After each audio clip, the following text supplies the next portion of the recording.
On the news tonight, organized labor embraces dialogue, holds emergency meeting over suspension of protest. Ganduje emerges APC national chairman, Bashiru national secretary. And on the foreign scene, Niger's coup leader vows to resist pressure, urges citizens to defend their nation.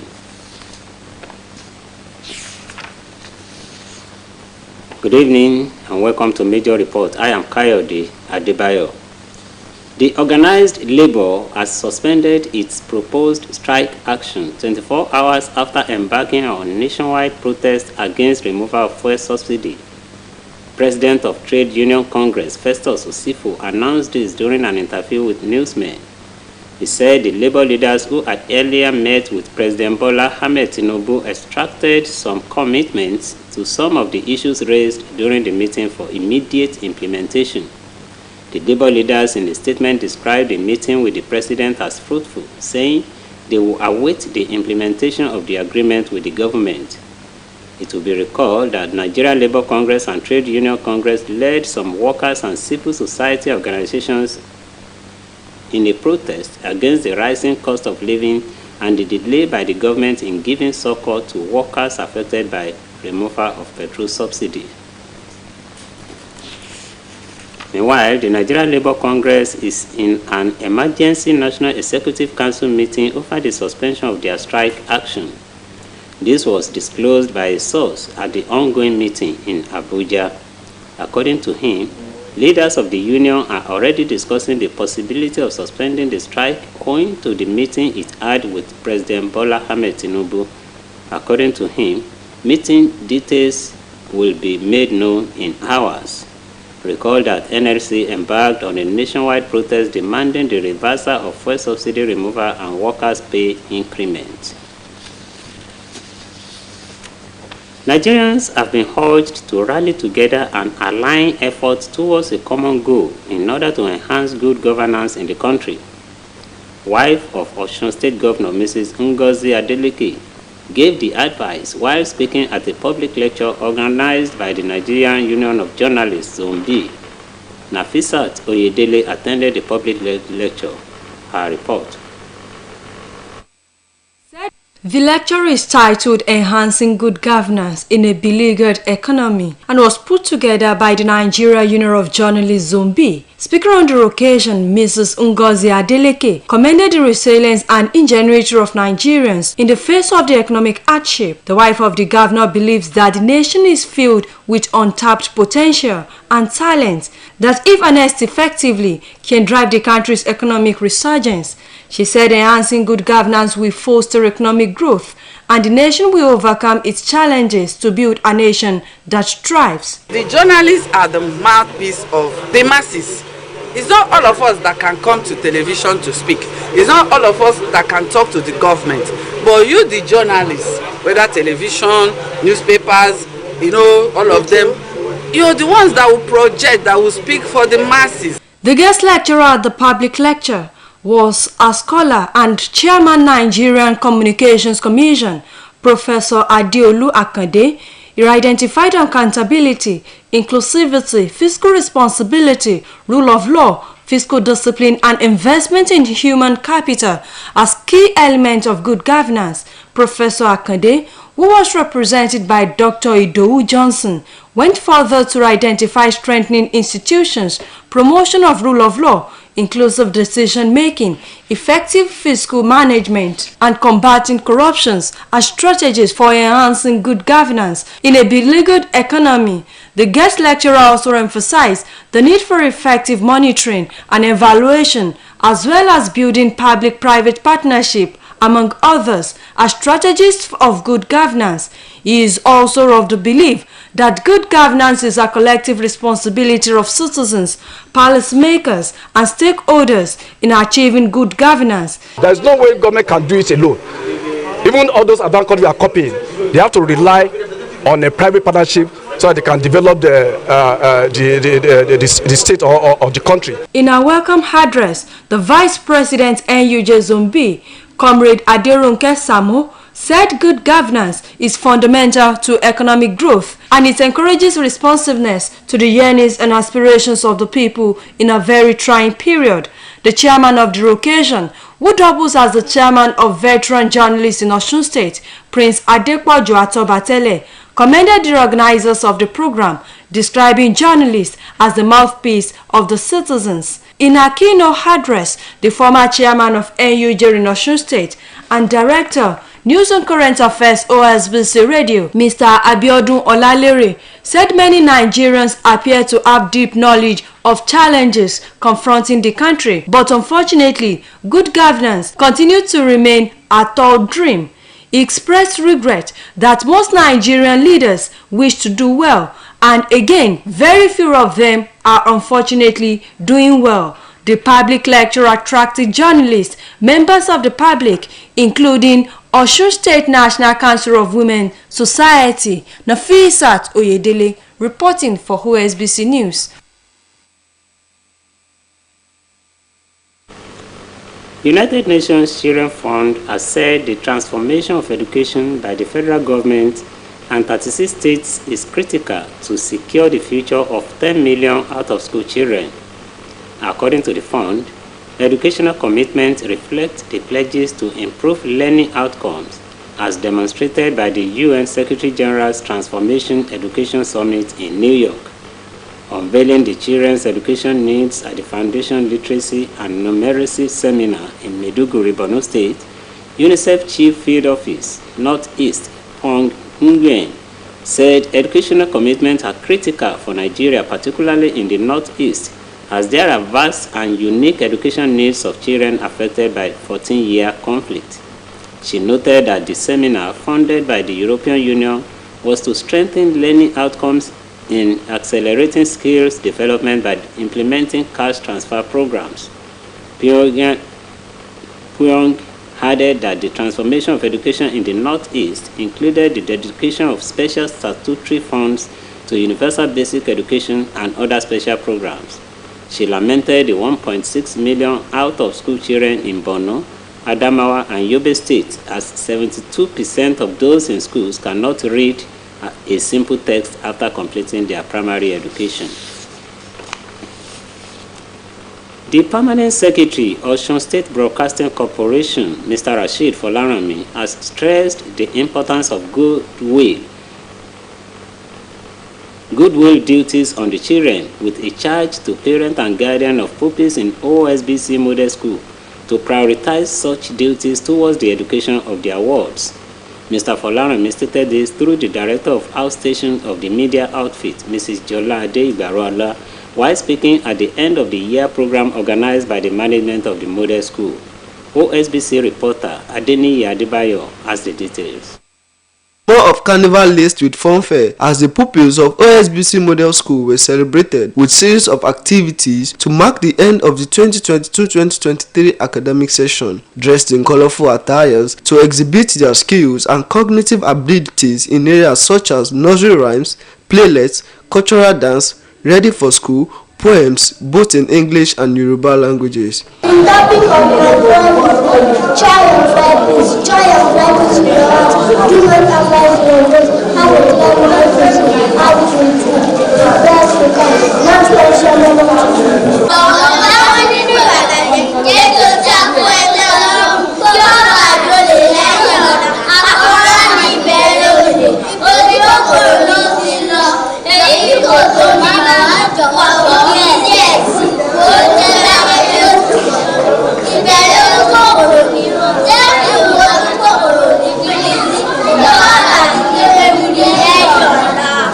Speaking on the occasion, the Permanent Secretary of Osun State Broadcasting Corporation, Mr. Rashid Folaranmi, urged parents and guardians to keep on supporting their children's education in order to enable them realize their God-given potentials. The Permanent Secretary, who was represented by the Director of Outstation of OSBC, Mrs. Jolade Igbarola, appreciated the effort of the parents, just as she charged them to always watch over their children, especially during the long holidays. I appreciated the parents for the role they are playing in the life of the children. They are the one taking care of the children. They are the one fending for their upkeep. So I've charged them to continue to do so. And to the children, I told them that as they are going on holiday, they should play, but they should not use the whole holiday period to play. They should be ready to learn as well, to read their books, so that by the time they come back, they will come back fresh. Also speaking, the Director of Corporate Affairs of OSBC, Mr. Yemi Salam, lauded the Permanent Secretary for his commitment towards the development of the school, while urging the parents not to relent in investing and supporting the education of their children. Whatever we can invest on our children, particularly their education, please let us do. They are our tomorrow. They are our future. There is no amount invested in the education that is wasted. Appreciating parents and guardians for entrusting the educational upbringing of their wards on OSBC Model School, the headmistress of the school, Mrs. Adeola Adedokun, expressed delight at their presence on the occasion. Highlight of the colorful ceremony was presentation of gifts to the pupils. Adeniyi Adebayo, OSBC News. Former Governor of Kano State, Dr. Abdullahi Ganduje, and spokesperson of the 9th Senate, Senator Ajibola Bashiru, have been officially ratified as to replace the immediate past national chairman of the All Progressives Congress, Senator Abdullahi Adamu, and former National Secretary Iyola Omishore. The decision was taken today, barely an hour after President Bola Ahmed Tinubu arrived at the Transcorp Hilton venue of the NEC meeting. Following the announcement of their appointments, supporters of Ganduje and Bashiru broke into jubilation that almost disrupted the program temporarily. Among the dignitaries that arrived early for the NEC meeting were Kogi State Governor Yahaya Bello, former Governor of Osun State and pioneer chairman of APC, Chief Bisi Akande, acting national chairman of the party, Senator Abubakar Kyari, among others. President Bola Ahmed Tinubu has urged the leadership of the All Progressives Congress, particularly elected officials, to be steadfastly committed to good governance, which will re-engineer the economic and political landscape of the nation to address the needs of the poor.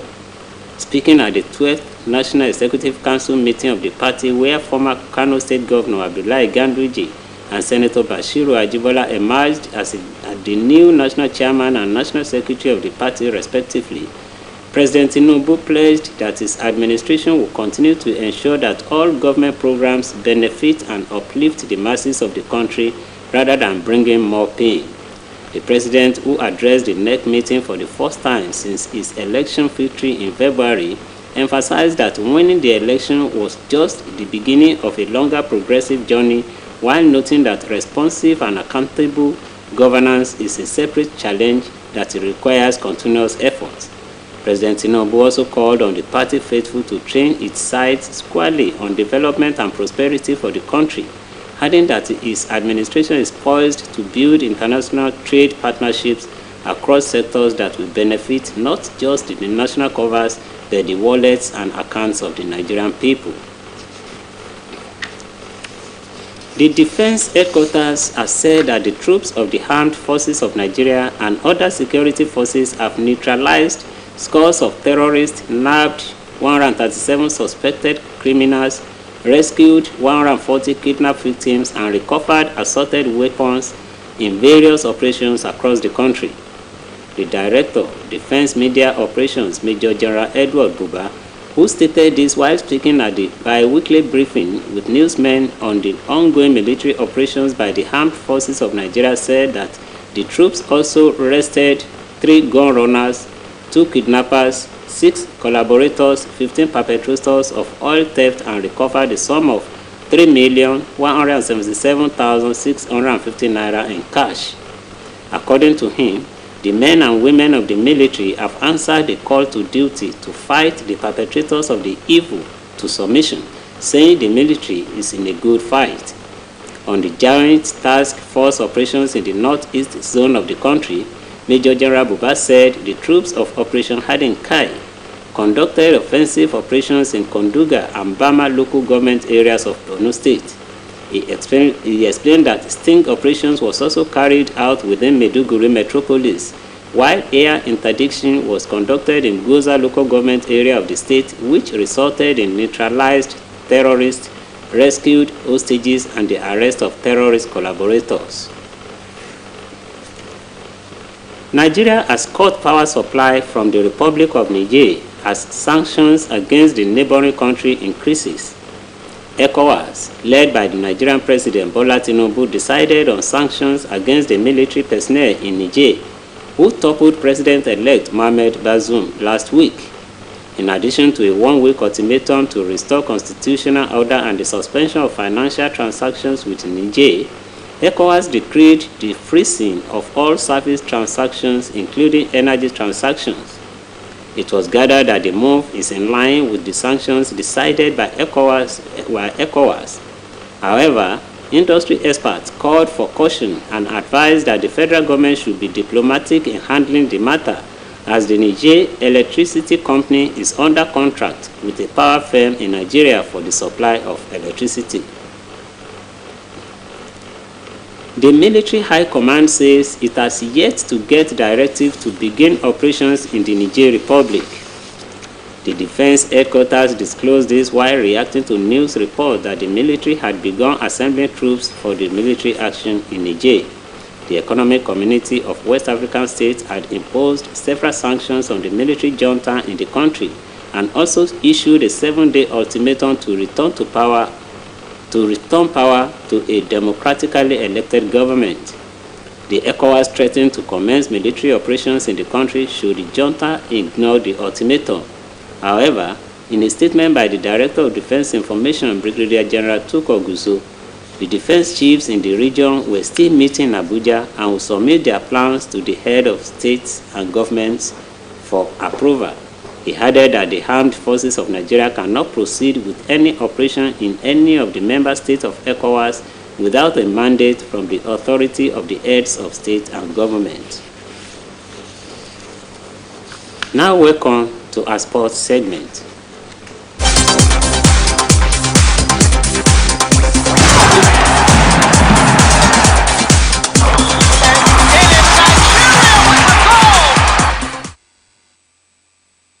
Nigeria women's basketball team, the Tigers, will tip off against 2023 FIBA Women's Afrobasket host Rwanda for a place in the final after they saw off Mozambique in the quarterfinals 59-52 to extend their winning streak in Africa.